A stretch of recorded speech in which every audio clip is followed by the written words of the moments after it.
The following production is part of the We Be Geeks podcast collective.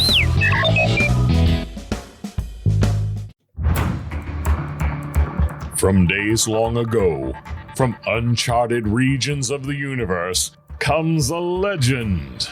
The dream that came through a million years, that lived on through all the tears. It came here, the Fandom Nexus. Fabulous secret powers were revealed to our host as he plugged in his microphone. I have a podcast! Here he is, your Spider-Pan, Jeremy.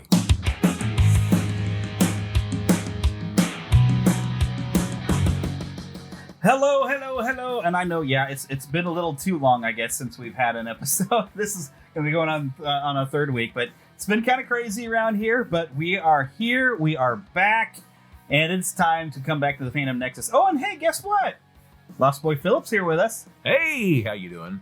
And I've got some fun stuff planned. I don't have any news, per se, because really, do we need to talk about news every week? Not really, but there is so much stuff that has popped up this week, and we've got some anniversaries, some classic films we're going to talk about. I'm going to review Luca, although it's been a while, but maybe not everybody sat and watched it.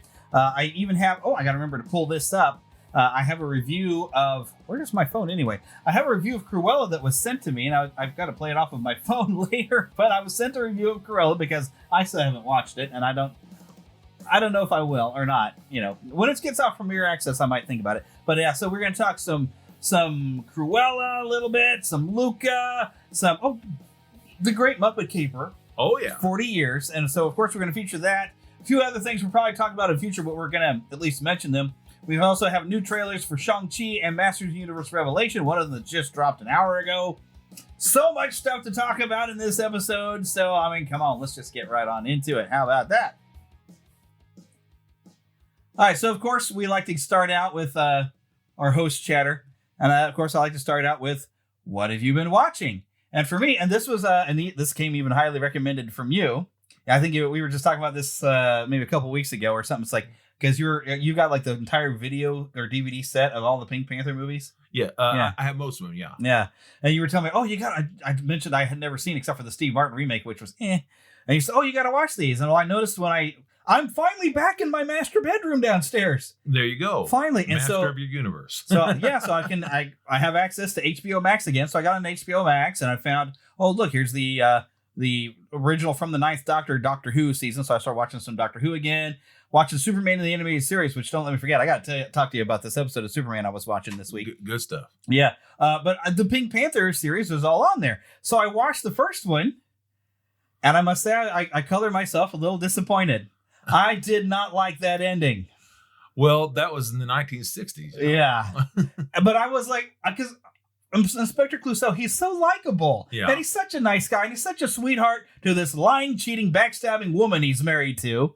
Which wonderfully played by, I love the actress because she's in North to Alaska with John Wayne. Awesome. I recognized her. I was like, hey, it's very attractive. Jenny, isn't she? Yeah, something like that. Very attractive, I'll tell you. Which, a funny thing, actually this morning over at our classic country station, when I was working, getting everything set up, they were actually playing the song North to Alaska, which I didn't realize the lyrics actually tells the plot of the movie. Oh, it does. Yeah. So I thought that was kind of cool, but I was like, yeah. But yeah, so I watched it, and I'm going to watch the next one, but I really would not expect Clouseau to get his revenge. I don't want to spoil the ending, though. Granted, the movie came out 1964, so... Yeah, wow. But if you knew what the ending was, you might be like, what? But I felt bad for the character, and the way it all ends up in the end, I really wanted him to get them and catch them, because he was on the right track. But, oh, man... But it's still funny. But I felt bad for the guy. Worry not. There is the sequel. What was it called? Shot in the Dark. Shot in the Dark. And then they had other sequels in the 70s. Throughout the 70s, he Return had of the Pink Panther, Revenge of the Pink Panther. And all was really good. And for those who ever seen the original one, whenever he passed away, talking about the actor Peter Sellers, who was just brilliant. He's so funny. He was brilliant. And whenever he did pass away, and I can't remember if that was The Revenge or which one it was. I don't remember. There's so many. It was I think Revenge is the last one that they made. Yeah, with him. When I was looking, yeah. And then when they did that, they ended up having all the actors from the original one and a few others come back because he didn't get to finish the film, and so they had the villains all come back and kind of retell a lot, but they did the best they could. Yeah. But it was pretty good. They had another actor come in. Was it Alan Arkin? Is that who it was? They come in and I don't know. yeah, I don't know. but he did pretty good. I'll be on. I mean, no one can, Yeah, outdo you Peter Sellers. can't replace Peter But Sellers. he did his best to behave like Peter Sellers, and he's a good actor too. Yeah. But anyway, He's the guy in MASH, wasn't he? Alan Arkin? no, you're thinking Alan Alda. Oh, right. Alan Arkin. Why do I know who that He is? was on Edward Scissorhands. He came Oh, in. Yeah, and he was in Rocketeer as well, wasn't he? Rocketeer, yeah. Yes. And he's been on tons Yeah. of things. He's got a brilliant, dry Rocketeer. way. I think that's an anniversary that's Yeah, coming up too. Yeah, it is. In fact, it just passed us. Yeah, which I'd say the main thing I remember about Rocketeer, when you and we were just talking about this, so I was picking you up. The main thing I remember is I didn't realize Jennifer Connelly was in that movie until she showed up in it. I was like, oh, look, she grew up, because I tell you, from Labyrinth, which, by the way, Labyrinth, 35 years ago. Well, I had the biggest crush on her when I was little. Man, who did? Oh, my goodness. And I find it very, very fun. The guy playing Vision, and now I forgot his name, he's actually married to her. Oh, that's awesome. I'm like, dude, you lucked out, man. Yeah, she's beautiful. So, but yes, my goodness. The fact is I loved her in The Rocketeer. Yeah, she was so good in that. And all grown up, and my goodness. And woo, Bill, she grew up well. Was it Bill? I can't think. Campbell, was it? Yes, Bill Campbell. I think he was outstanding in that Oh, he film. was so great. Which is so weird, because he plays such villainous characters too. Yeah, he's good at that. And so, and Timothy Dalton, you got to hand it to him. He was so good and lovable as a villain. I mean, he's such a great villain in that. And he was so, at the time, he was known as James Bond. Yeah. So that was in a couple of James Bond films I really didn't enjoy. No, but he did good for what he was given. Yeah. He was supposed to be a darker James Bond. And so, really, for what he was given, because people have to understand that when people say, well, he wasn't great, he was given the darker James Bond. That they were trying to get away from the really kind of light, the Roger Moore campiness. Yeah, campy, light. Yeah. They're not bad films, but they're very light. So his were very dark in that sense. Yeah. And so when he played in this film, he was a villain all the way. He was so good, but he's so charming. And charming as heck. He's perfect for the role, because he's supposed to be, basically. Well, Neville Sinclair was basically like, the Robin Hood actor. Oh yeah, Errol Flynn. He was basically Errol Flynn. Yeah, he was, except for an evil Nazi spy. Yes, and I love how Howard Hughes is in there. Yes. Oh, and it's played by Dean. What's his last name? Oh, I can picture him. He was at the time he was still on Quantum Leap. Dean Stockwell. Stockwell, yeah. He wasn't Howard Hughes. That was oh, dang it! I'm gonna look him up. Oh wait! I'm thinking of another film that he played. You're thinking of a different guy, because Dean Stockwell was in Quantum Leap. I'm thinking of him. I'm thinking of the movie Tucker, where he played. I haven't seen Tucker. Yeah, he played Howard Hughes on that. I apologize. I'm misspeaking here. Let me look up that, because I know the actor who played Howard Hughes. He's on tons of stuff. Yeah. I'm sorry, I misspoke of another film. There we go. Because he was on Tombstone. Arkin was in this one as well. Yeah. Let's see here.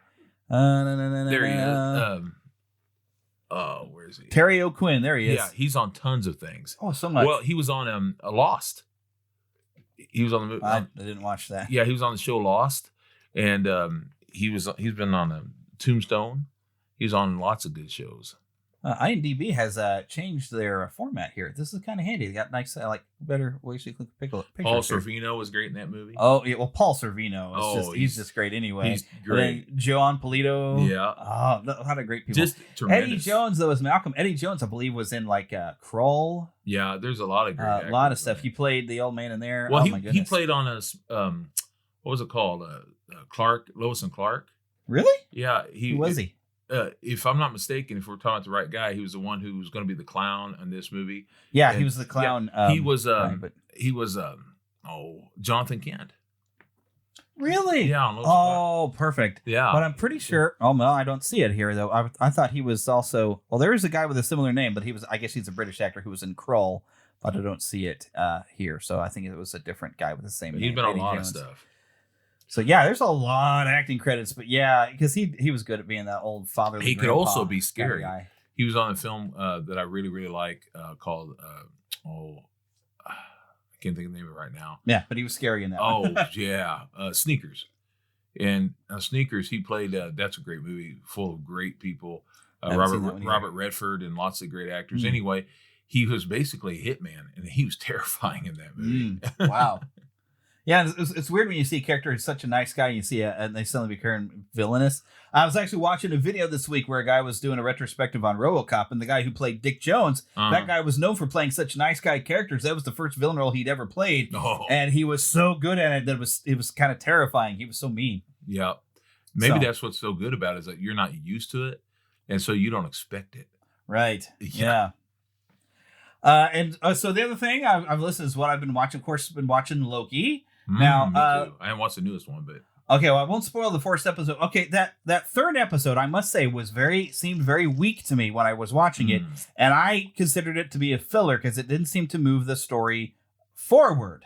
However, when we get to the fourth episode, the third episode gets kind of redeemed. It's like, oh, and it seems we are getting very close to Kang the Conqueror. Oh, good. I've been waiting for him. It seems to be coming. They seem to be building to it. I don't want to say how or why because you haven't seen the fourth episode. There is one thing that kind of concerned me, and I was worried it was going to, become a thing. I have an issue when someone's agenda interferes with the good storytelling because they're so concerned with the agenda. And I was afraid that's what happened to the third episode. It was just revolved so much not around the story, but for the agenda of the director, because we had this tweet that went around from Kate Herron. The tweets, let me read this directly. She's the director of Loki, says, "From the moment I joined at Loki Official, it was very important to me and my goal to acknowledge Loki was bisexual. It is a part of who he is and who I am too. I know this is a small step, but I'm happy and heart is so full to say that this is now canon in #MCU. So it seems her focus was on Loki being bisexual and not on telling a good story. And that can ruin a series. That's ruined a lot of CW shows I used to watch when somebody's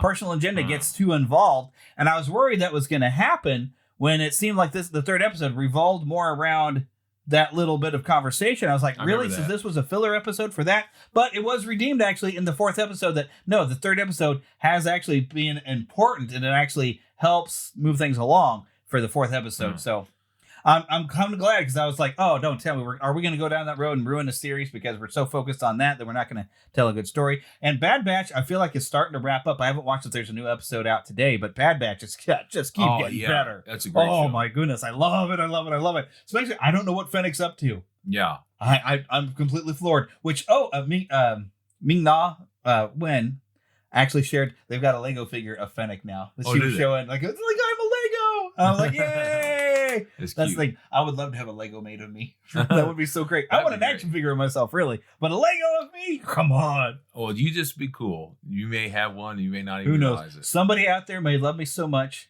I know it's you. I know. I'm talking directly to you now. You're the one that's going to make that Lego figure. I know you want to do it. Just make it. Make it happen. Well, what if I told you that I started one years ago, action figure of you? Of course you did. And I never got to finish it, but I'm going to. I actually made a 2-pack of you and John Cena together. Oh, no. Just so you all know, Jeremy is not a John Cena fan. No, I am not. And so I made a 2-pack of wrestlers of him and John Cena. He always teams me with John Cena when he makes me on a wrestling game, too. The Cena Nights. Well, speaking of what you've been playing, so you've actually been working on that, trying to get your characters a bit remade. Yeah. I've actually still been playing Animal Crossing. Oh, and now that we're in July, I love the thing that's great about Animal Crossing is new things pop up for you to catch and see and do every month and even every season. We got in July and there were cicadas and different kinds of cicadas all over the place. I was catching cicadas. I caught a pufferfish today. Lots of new things. Having a lot of fun playing Animal Crossing. And in Red Dead Redemption 2, I feel like I'm finally becoming the honorable bad guy because you can't help it. You're a villain. I mean, you're a crook. Yeah, you're part of a gang, you do bad things. But you get honor points by contributing to the camp where your gang is hiding out. And we did this big bank robbery thing, and I came out with over $2,000, and I put that $2,000 right into the camp funds, and my honor is way up there now. I think it's funny that you use the words like honor with robbing. Well, no, because you have an honor, you have like an honor, so it's like you're either kind of leaning good or bad, and it'll affect the way other people will treat you in the game, and a lot of other results of stuff. As it says in Wreck-It Ralph, just because you're a bad guy does not mean you are a bad guy. And that's exactly the way I'm playing it. I'm not a bad person. I'm just a villain. When I do a story mission, occasionally we're robbing a bank or robbing a train. It's Old West fantasy, right? Maybe the bank owner's the bad guy. Maybe. Yeah, they're all part of that capitalist system we're supposed to be tearing down, right? Yeah. Maybe you're the Robin Hood. Yeah. Well, we ain't giving nothing to the poor, except for anyone who's in our camp, I guess. You know, we're pretty poor, I guess. Poor guy. But as we mentioned, 35 years of Labyrinth and 50 years of Willy Wonka. I bet we're going to have some upcoming episodes where we're going to have to sit and talk about these movies individually for these anniversaries this year. I've been planning this for a long time, but I was waiting until I got the second microphone. Philip's got a microphone I've bought for him now, all for himself over here. Woo-hoo. And we'll get all three of us because Eric finally got a chance to watch Tombstone, which, yes, was a Disney release. Yes, it's an R-rated movie, but this is the Fandom Nexus now. It's not the old classic Neverland. I will talk about an R-rated film if, it's connected to something or if it's just really, really good. And Tombstone is a tremendous film. And it was made through a Disney company, Hollywood Pictures. Mm-hmm. So we're going to talk about that one at another point. Now, as I mentioned, I don't have any news, but we are going to visit the trailer park. Oh, but before we hit the thing for the trailer park, isn't there another anniversary movie? Yes, the anniversary of Robin Hood, Prince of Thieves just happened not very long ago, just a couple weeks ago, and I just watched it actually. I haven't seen that in a while, but you and we went to the theater together. Oh yeah, I remember going to the theater. Then I said it again at the drive-in. Were you with me at the drive-in too? Yes. Yeah, because we used to, after Vacation Bible School, we'd always go to the movie. Yeah, we went because that's when my mom and my dad and everybody got to see Robin Hood, Prince of Thieves. Loved it. So, but speaking of movies in the theaters, it's time to go to the trailer park. Mama, another gator got in the house. Another gator? Give me that sugar. Come here. Get him, Mom. Get that gator. The Neverland Trailer Park. Now, I know you're really jonesing to see that Master Universe Revelations trailer that just came out about an hour ago or so. You bet. But, doing everything in the order that it came out, we got a new trailer about a week ago for Shang-Chi and the Legend of the Ten Rings.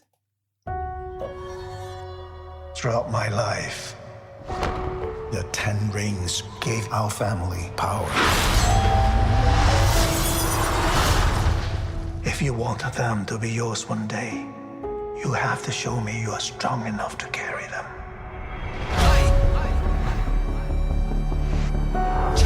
You are a product of all who came before you. The legacy of your family. You are your mother. And whether you like it or not, you are also your father.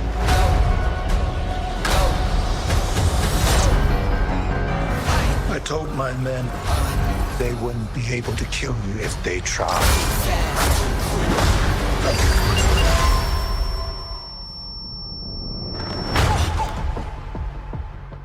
Glad I was right. You're just a criminal who murders people. Be careful how you speak to me, boy.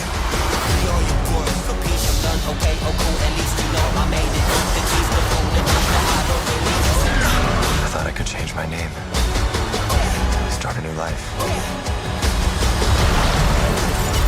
But I could never escape his shadow.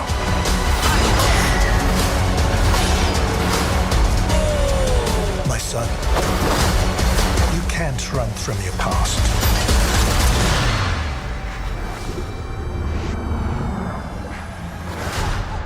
Is this what you wanted?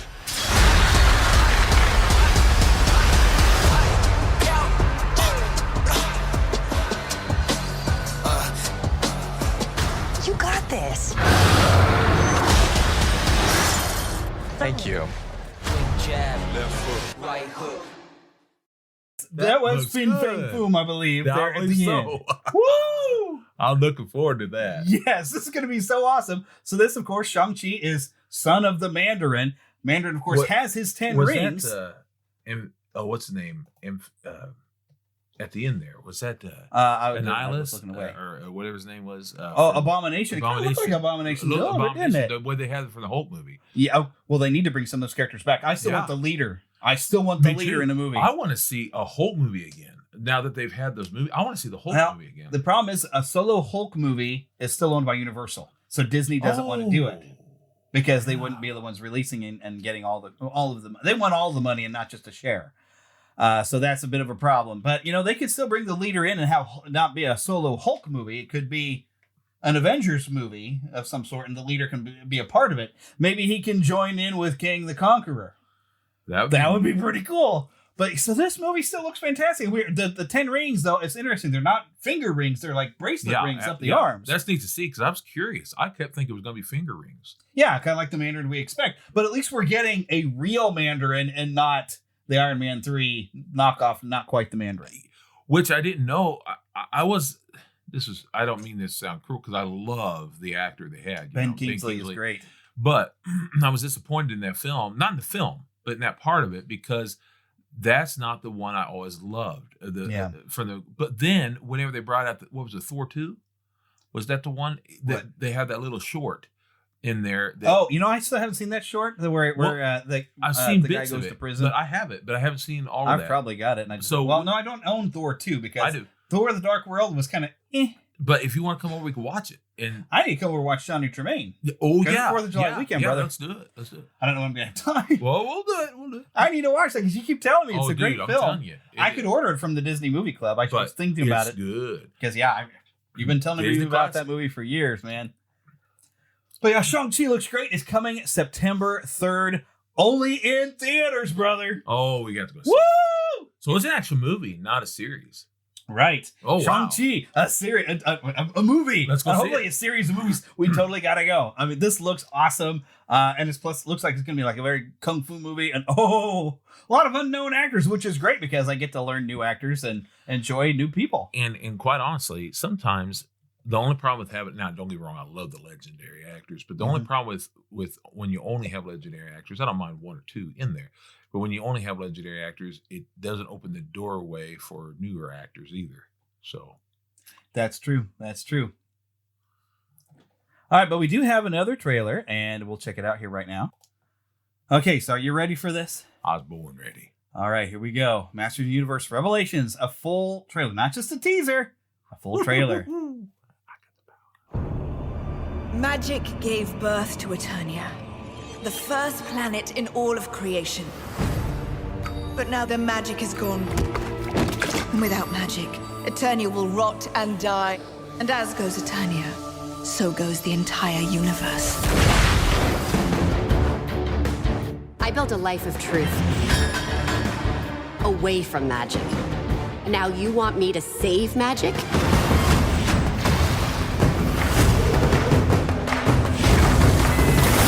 Yes, to save Eternia. If I don't do this, everybody dies. No! Whatever became of Eternia, we'll face it together. No one else dies. But the Sword of Power was destroyed. Not destroyed. Divided. Whether you serve Grayskull or Snake Mountain, we all gotta work together now.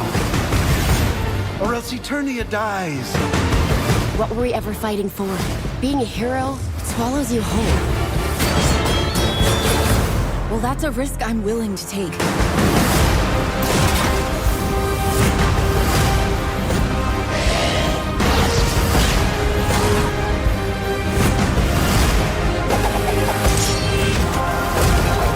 Behold, the Lord of Destruction.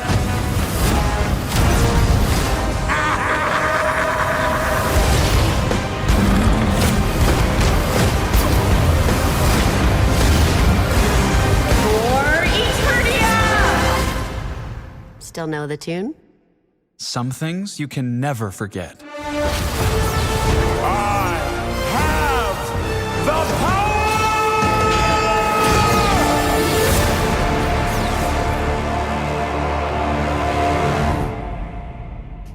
So what we seem to have learned here is because all right, so there's apparently a cataclysmic battle, and through the concept of this, Teela finds out finally that Adam has been He-Man the whole time, and she's upset about that.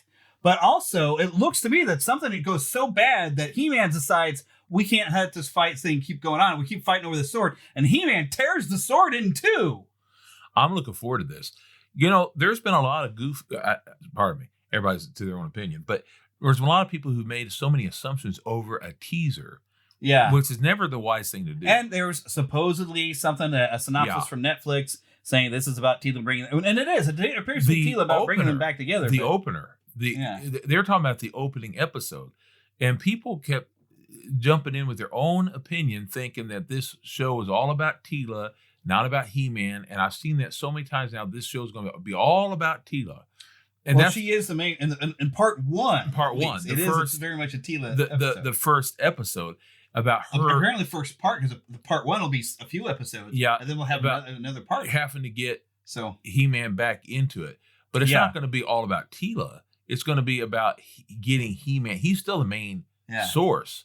And also, from what I was reading, what's going to be great is the first episode is going to be based in the very beginning of it. At least it's going to look similar to the old show, and and that in style and everything. And then something's going to happen. Something big is going to happen that's going to change it all. And I'm cataclysmic battle apparently, where it's all, and that's the point where He-Man's going to make the decision that this sword must be, which is very much like the old toy and the old story. Yes, we're getting back to the split sword, and I like it because it, of course, we who are ridiculous fans. I say ridiculous fans because folks, I'm actually wearing a tank top right now that looks like He-Man. I mean, I'm not kidding you. I'm wearing the chest of He-Man in the back and everything. I have the He-Man breastplate and everything on me. The harness. The harness. So I'm a goofball. But the thing is, I love He-Man. I always have. I have so many of the old toys and things. I've been getting all the new toys. Yeah, and I have some of those too. Anyway, I have some of those too. I mean, I'm goof, but I like it. Yeah, I'm very excited for this. It's premiering later this month. Yeah, we're excited. I should have looked. I think it's like the 23rd or something like 16th. I think it's the 23rd. It's like on a Friday. It's coming up very, very soon. I just know I'm excited because I have so much of the old stuff and love it. Yes. I'm very excited to see where this is going. You know what I like? Because I was even watching, you were the first one who told me about this, and I was actually just watching some videos from Spectre Creative on YouTube where he's talking about, because you had told me about that it turns out Fisto was Teela's father and had been married to the sorceress before, at some point. I was wondering, well, how come he doesn't know? Apparently, Fisto, the injuries that injured him so badly where he lost his arm, he lost all his memories. He doesn't even realize that Teela's his daughter. Yeah. I would love to see that come back into play have Fisto remember or whatever and find out that Teela is his daughter and that apparently a brother with brother with Man-at-Arms, which is why Man-at-Arms took her in. He's actually uncle, but he raised Teela as his own. And their facial hair and all looks similar. They look similar to one another. But I want to see that story brought around. Yeah, me too. It'd be great. And I love the idea with Teela rejecting, we're trying to get rid of all magic, that she's got to face her destiny, that she's the daughter of the sorceress, and it is her. She's next in line. Yeah. She's got to become the sorceress, so she has to embrace the magic and become the most powerful in magic on Eternia. Well, the story is very interesting because magic gets involved, and as does mechanics and all that in this world. It's very unique. If you ever, I suggest watch Spectre Creative because this guy, he used to work for Mattel and some other toy companies, and he put a lot of the stories and stuff together, so he knows a lot. With the Mike Young series and that second toy line, he was one of the main creatives on putting the stories. And he's pretty great. So you can learn a lot of different stuff. But I was glad he finally had a couple of videos. He went in depth on Man-at-Arms, and had another video where he kind of explained a little bit of, because I was wondering, well, how come Fisto doesn't know this, and how come they never did it? It's like, well, Fisto lost all memories that he even had a daughter and was married to the sorceress. And so I'm hoping this comes around because it's Revelation. Is Teela learning about who that Adam was He-Man? I want Teela to find out that Fisto's her father, and I want to see it all. What I love about him too is he'll tell you all the knowledge of Hordak the character and then Hordak the toy. He'll go through and explain the difference between the two. That Hordak the toy, of course, we always wondered when I was a kid and I got Hordak the toy, and I actually bought that with my allowance. I used to get $5, and that's how much they cost. So I used to get Hordak the toy. It didn't say She-Ra. It said He-Man and the Masters of the Universe on there. Well, it said Masters of the Universe. So you got that Masters of the Universe that was Hordak. Yeah. But yet on the cartoon, it was from She-Ra. Right. Well, She-Ra needed a good villain. And they didn't really have one. So I've read the mini comics now that I have that book. It was not good. No. They needed to retool She-Ra entirely, or that would never have taken off. Originally, they was going to have where Hordak was going to be the new big baddie for He-Man. Yeah, because he's like the original big, other than the Snake Man, He was like one of the original big baddies. He's the one that made Skeletor into Skeletor. And there's even a bigger big baddie than even Hordak that he Horde has Prime? Horde Prime, and he Yeah. has to answer to him. Yeah. They did finally make a toy of that. They did. They did not of the old, but of the newer toys when they were making the big. It was one of the big deals where he's kind of a combination of Hordak with a few other things. Anyway, Nice. Yeah, it's pretty cool. Nice. And I would love to see them get back to having Hordak. And there's been people there've been some fan images where people have been like, "Oh, hey, could She-Ra maybe show up in this new series?" Yeah, sometime? they now have. I'm assuming eventually, because it would be really cool now that they have all the rights to them again. Yes, For a indeed. while, they didn't have the rights to Fisto. That's why in the secondary series back in the early millennium, they had to call him Iron something or other. I don't remember what it was, because Fisto was owned by Hasbro because of Kit Fisto. Oh, wow. Who'd have thought? Isn't that funny? Golly. But this is debuting very, very soon, and I'm very, very, very excited. But we do have a movie review. All right, so as it stands, I do not have my old bumpers that I used to use for movie reviews, so we're just going to get right into it. And the first review I have is of Cruella from The Real Brian from The Real Brian Show, which you can find online. Just, realbrianshow.com. You can check out his show. It's a good show. You'll like it. But anyways, here is his review of Cruella. I finished Cruella. I thought, well, first of all, it was better than I expected. I mean, absolutely hands down. I was not expecting that at all. It was a prequel, so that was interesting. I actually think that it started off really, really well. In fact, the first maybe third to half, the first third of the movie was really, really good. I really enjoyed it. Then it kind of went off on like kind of weird Disney antics. They do this a lot with animated movies where it's just a lot of random unrealistic action and not a lot really developing the story, and just kind of like, okay. I mean, it wasn't bad, but there was a lot of that for a little while. But then, it was a good story. It was kind of interesting. And then I thought it ended really, really well too. So it's worth watching by far. And it's nice because, you don't have anything really to compare it to, because you can't compare it to 101 Dalmatians because it's a prequel. So I think it was kind of cool. I think they did a really good job. The acting was phenomenal. I was actually blown away how really, really good the acting was. I mean, Emma Thompson is always amazing. Everybody else, the supporting cast, did a really good job. But what is her name? Oh my gosh, I'm totally spacing her name. Emma? No, what? Oh my gosh. I can never remember her name. Anyway, the main girl that plays Cruella, she was in La La Land and all that. I'm totally spacing her name. But anyway, she was fabulous. I mean, absolutely smashing, incredible performance, did a spectacular job. So she really got to use her acting chops. Just so good. So that was phenomenal. She deserves an award for that. I was really impressed. But anyway, that's my thoughts. And now we will have a review for Luca, which came onto Disney Plus. I think it's in theaters as well. This is Pixar's latest film. I need to have the director's full name. His last name is Casarosa. And Luca is it's set in Italy. It's a coming-of-age story. This is the director of La Luna, which was an Academy Award nominated short film, and it's a Pixar one as well. It's really, really. Have you seen La Luna? I think I have, yeah. Oh, it's super charming. It's where they're on the moon and they're kind of cleaning the stars up. Yeah, I saw that. Stuff. It is a very wonderful little thing.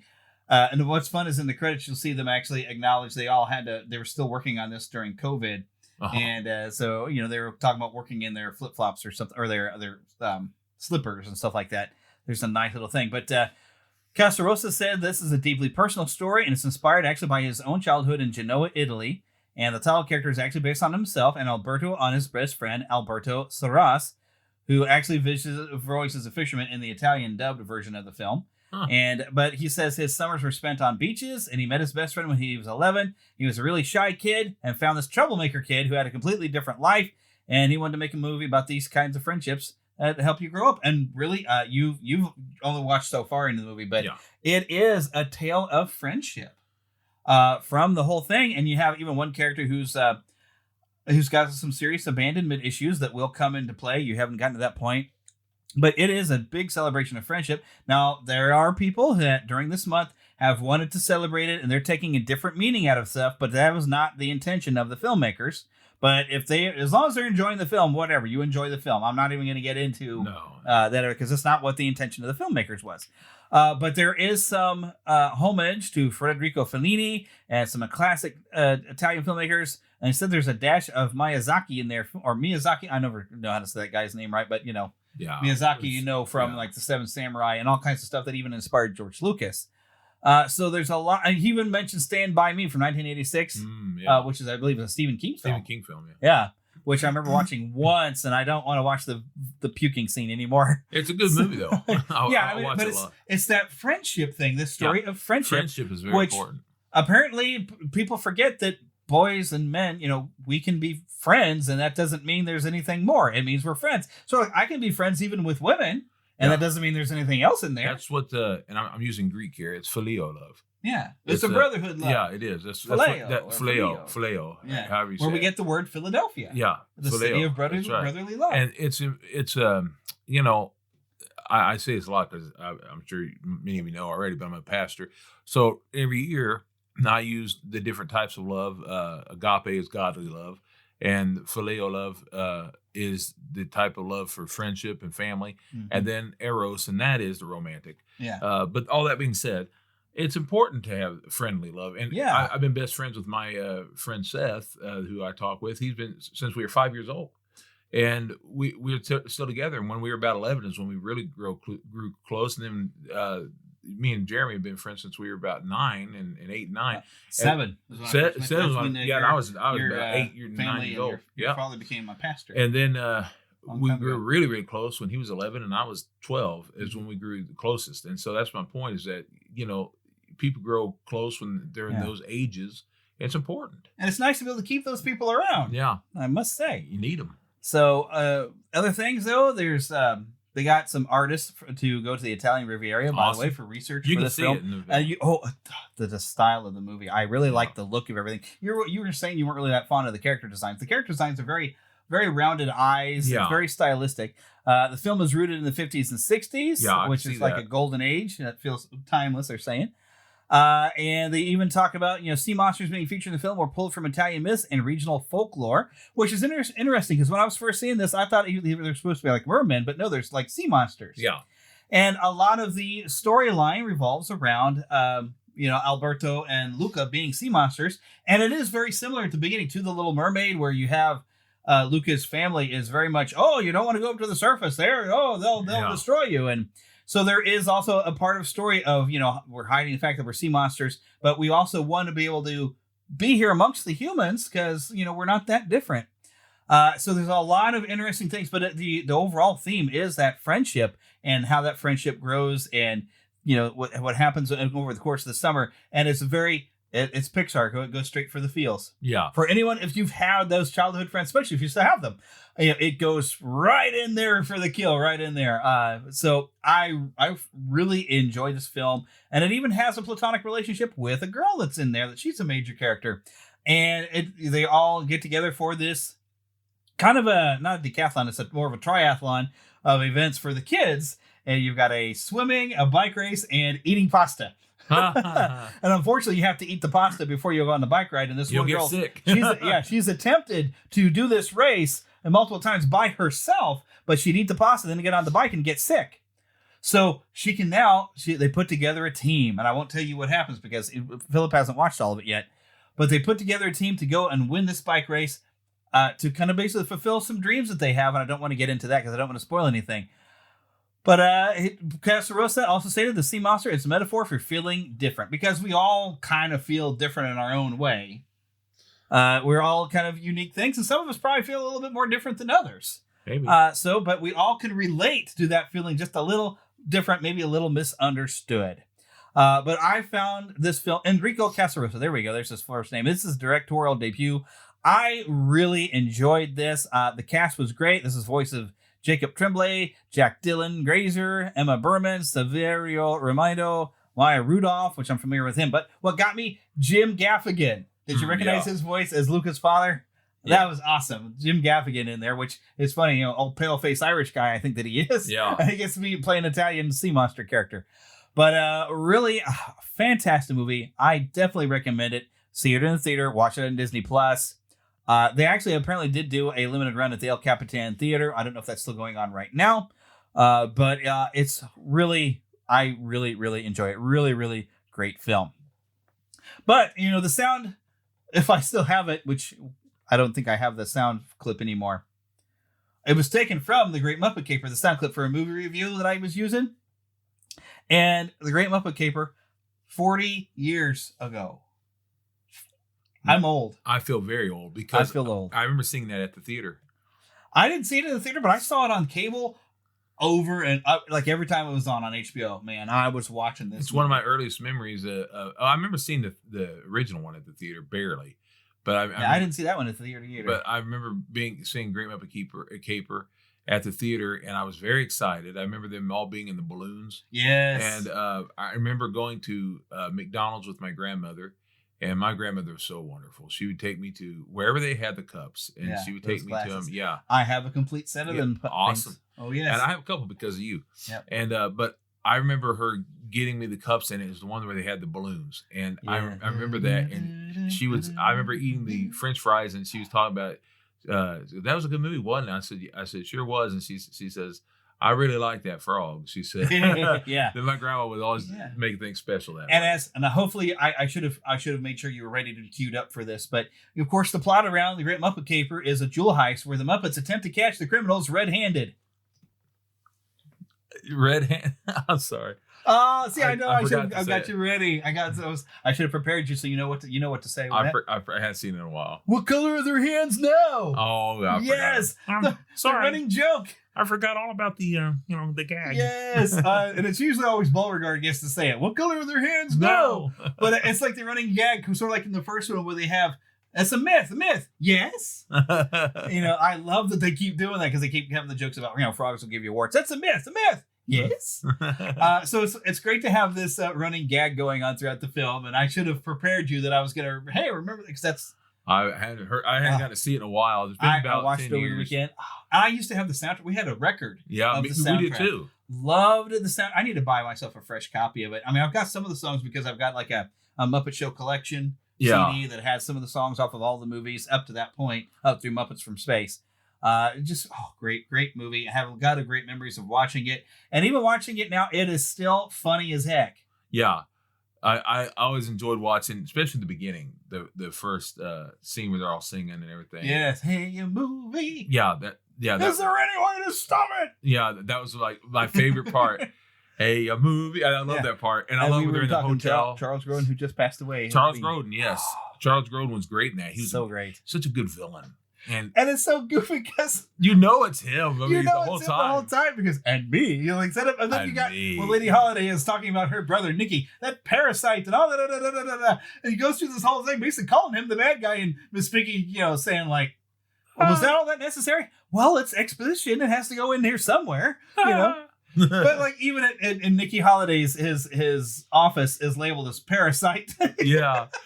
But it's for kids. It's so, it's for families. And Animal. I love Animal. He's upset so about not seeing them, about missing it's Monet on the soundtrack, but in the movie, it's like, it's a Rembrandt, and he goes, Renoir! Yeah, he's great. I love in the first movie when he gets big, and he outgrows the things, and boom, he's just busting out through. Yes. And in the very first of this film, I love when you see, I think it's, is it, not Grover. I'm thinking the wrong one. Gonzo. Oh, hanging from the balloon. Or was that what the one? Well, no, that was the first one. He was hanging from balloons in the first film. But he does talk about. I love in the beginning. He's like, where Gonzo's looking down from the air balloon while they're doing the credits, and he's like, "Golly, would this be fun without the balloon?" What do you think you'd call that? And Kermit's like, that's what you call plummeting. Wow, I'd really like to try that. Well, I think you could try it once, Yeah. But this is where they really establish Gonzo as being like loving pain. Yeah. Because he gets his nose stuck in the elevator, and he's like, "Hey, Fozzie, you gotta come try this. It's really fun, Yeah. And then it's great when he throws himself in front of the taxi cab. It's like, "Hey, that was great, Gonzo." Yeah, it's even better when it works. Like he's trying to get hit by a cab. So this is the movie that made me love Gonzo. Well, he is Gonzo nuts a little you bit. know, because and the Muppet Show, he's fun and he's adorable. You love him, but he's the artiste and he does weird things because he's trying to be avant-garde. Now he's just crazy, He's nuts, and he's more fun. And I of course I love Gonzo in the first one, but I actually saw Great Muppet Caper first before I saw the Muppet. Oh, did movie. you? Yes. Because it was on HBO, and I watched the heck out of Great Muppet I also Caper. love, and I can't remember his name, but the taxi driver, Beauregard. Beauregard. Yes. I really like him. He's our guy. What good are their heads now? Him, I love him. Yes, love Beauregard. He's so much fun. I love the way it's funny with me as a kid when I see the Muppets. I love the texture looks and stuff. Yeah, and that felt the kinda... felt looking thing. And I was the same way about Rover and all these different characters and you mean Rolf? Rolf, I mean, and I don't know, my brain's going weird, but I love Rolf. Rolf had this look about him, and you can see the different textures and the different feels. Yeah. I love Rolf. But Rolf was hilarious. Yeah, he was. He's the oldest of all the characters. Yes, he was around in the 1950s. Yeah, and he did that, and then he was on the old show, and then Kermit. Well, unless you consider, I guess there was a lizard back when he was doing just a local show. He had a lizard. He did. That eventually and became Kermit, yeah, he came around and he was on the old Sam show. Yeah, Sam and Friends. Sam and Friends. And which came from like Jim Henson when he was doing something on local television and stuff. Yeah. There was a really great just a documentary sock. on YouTube. He was a sock originally. A little sock. That was it. So just Jim Henson. And this was actually the first time Jim Henson actually had directed a film was The Great Muppet Caper. Is that right? Yes. Says so right there. I did my research on this. Well, and I had lots of stuff. But you know what's funny was talking about the look of the Muppets. I love the joke of like Kermit and Fozzie being twins that they do in this. Oh, yes. But I love they're on the plane. I forgot about that. And when like they're like, you know, they're talking, it was like Fozzie's cold or something. And it's like, which one of us is the one with the fur? And Fozzie, that's you with the fur. Oh, I keep forgetting. You know, like Kermit has fur, which is funny because him being a felt puppet, he does look furry. Yeah, he does. He doesn't look amphibious. Okay. No, not really. Yeah. But it's just funny, that little gag. I was like, that's almost like a wink and a nod. It's like, yeah, we know Kermit's actually got a little fuzz on him because he's a little felt puppet. They kind of make fun of themselves a lot. I love that. Yes. I love their humor. Self-aware. And even having not Peter Sellers, Peter Falk in there as a Columbo style character who gets the thing entirely wrong. No, he's with great. his little bit is kind of making fun of himself. Just one more thing. You and your brother Bernie, you was getting into this laundry business. You sold all you had. I love Peter Falk. He's one of my favorites. Peter Falk. Yes. I've been watching some Columbo. He's just one of my all-time favorite guys. He's just great. He's great in almost anything he does. He does. Especially the Princess Bride. Oh, come on! That was outstanding. Now, the Murder She Wrote. You ever seen that? He popped up on Murder She Wrote? Did I say Murder She Wrote? I meant to say... you didn't say Columbo. Okay. No. I meant to say... there's a movie, Murder by Death. I've seen bits of it with Peter Sellers. But he's in there too, They Peter probably Falk. couldn't show that on TV because Peter Sellers is playing an Asian man. But Peter Falk is great in there too. I got because then it's supposed to be like a collection of different detectives all from together. the old 1930s and which is perfect. Peter Falk is he's like, hey, I need to see that whole movie, but I doubt I could ever find it because that's now would be completely. You couldn't make that movie now. No. But I have it somewhere. But what I love is I'll look for it. What I love is at one point, this guy says something about being number one. He goes, "You look like number two." Oh, of course. You know. But anyways, it was released by Universal Pictures and the Associated Film Distribution on the 26th of June in the United States and on the 30th of June in the United Kingdom. And it's the only Muppets feature film directed by Henson. It was shot in the UK and in London in 1980 and released shortly after the final season of The Muppet Show. So we had Diana Rigg as Lady Holiday, Charles Grodin, as we mentioned, as Nicky Holiday, and he falls in love with Miss Piggy and have this really ridiculous fantasy. I loved it though. That was good. And I love the joke they make. You can't even sing. Your voice was dubbed. I love that.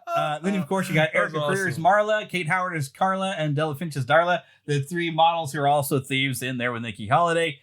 And my goodness, cameos. John Cleese as Neville. Joan Sanderson, which I'm not familiar with, but that's Neville's wife. Oh, yeah. Jack Warden as which I recognize him, but he's the Daily Chronicle thing. We mentioned Peter Falk as a tramp.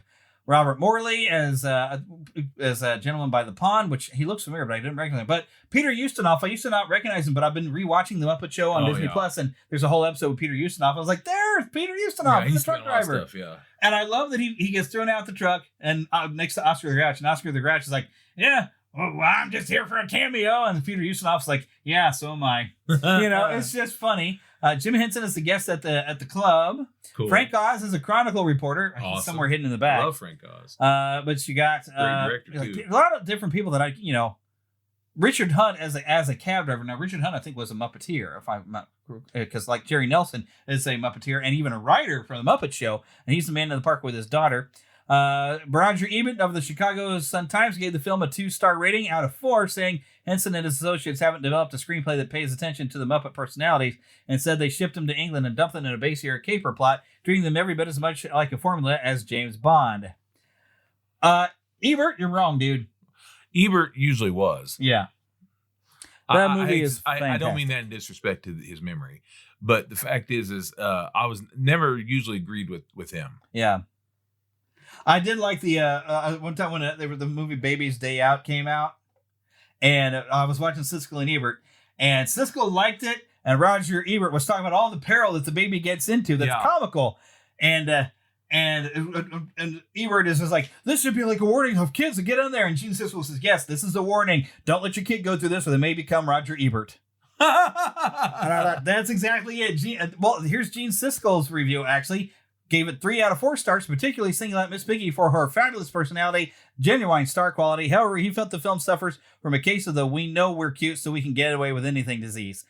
But that's what the Muppets are. They're that meta level of comedy. They know they're the goofy Muppets, and they do the goofy, stupid vaudeville style humor. That's part of their charm. Absolutely ridiculous. Sometimes maybe too much at times, but at the same time, like, what are you gonna do? I mean, it's the Muppets. It's if you take it too seriously, you have to have fun with it. Yeah. The film currently holds a 76 approval rating based on 21 reviews on Rotten Tomatoes, with an average of 6.47 out of 10. The site's consensus says The Great Muppet Caper is overplotted and uneven, but the appealing presence of Kermit, Miss Piggy, and the gang ensure that this heist flick is always breezily watchable. Yeah, you don't watch this for the story; you watch it for the comedy fun. Yeah, it's like with really any Muppet movie. Some are better than others, but the thing is, it's like you really can't watch it expecting Shakespeare.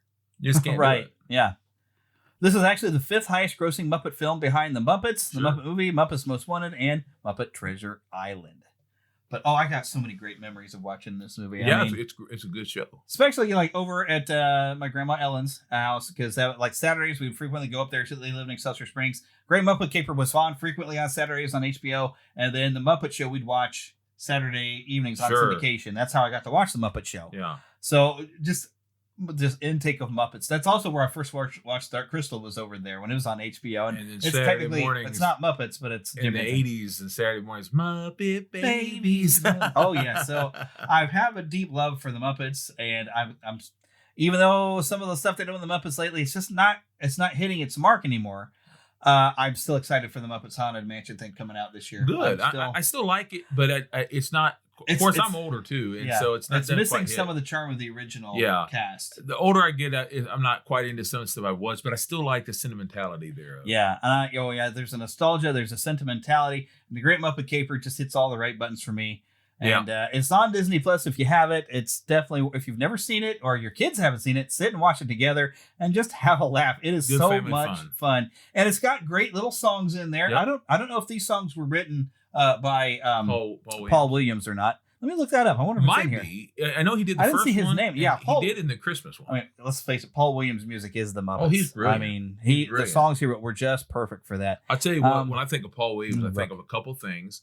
I think of him as the Penguin. Yes, in the Batman animated series. Batman series. I think of him, these songs that he did.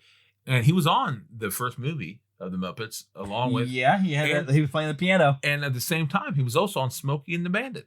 Yeah? Yeah, he was great on there. He was so funny in that movie.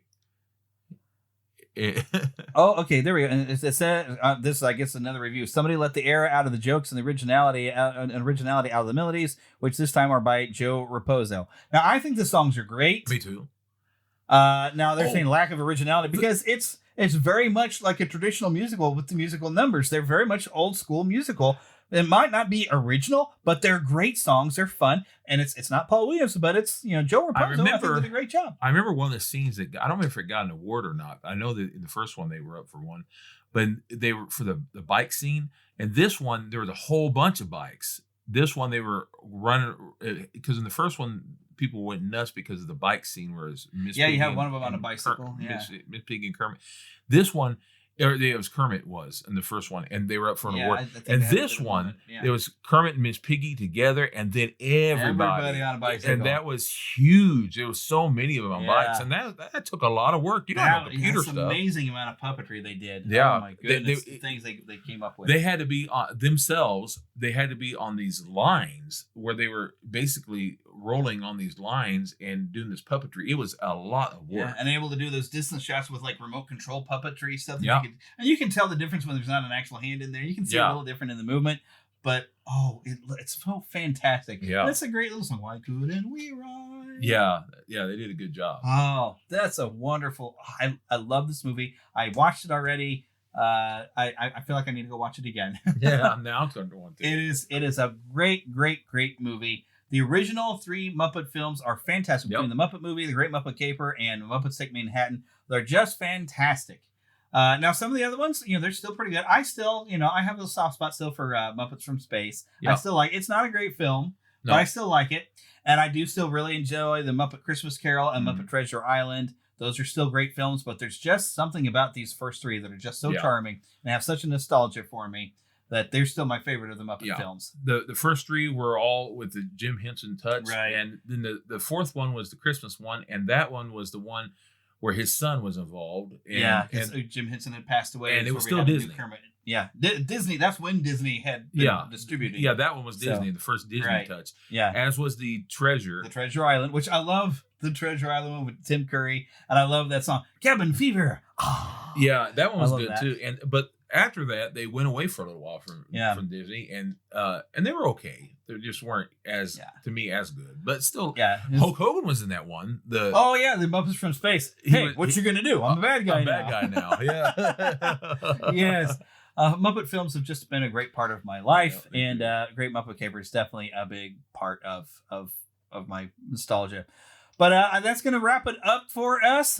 We, of course, got a couple of good movies to recommend for you. We hope also, whenever I get this released, it's going to be around a 4th of July holiday. We hope you either have had or have a wonderful 4th of July Independence Day holiday. If you're here in the States, and if you're outside of the States, well, you know what? Shoot off some fireworks just for the heck of it, because it's fun. But, of course, we do want to remind everybody to go and visit My Podcast Reviews. You know what? I haven't looked at a review here. My Podcast Reviews, it's not very expensive at all.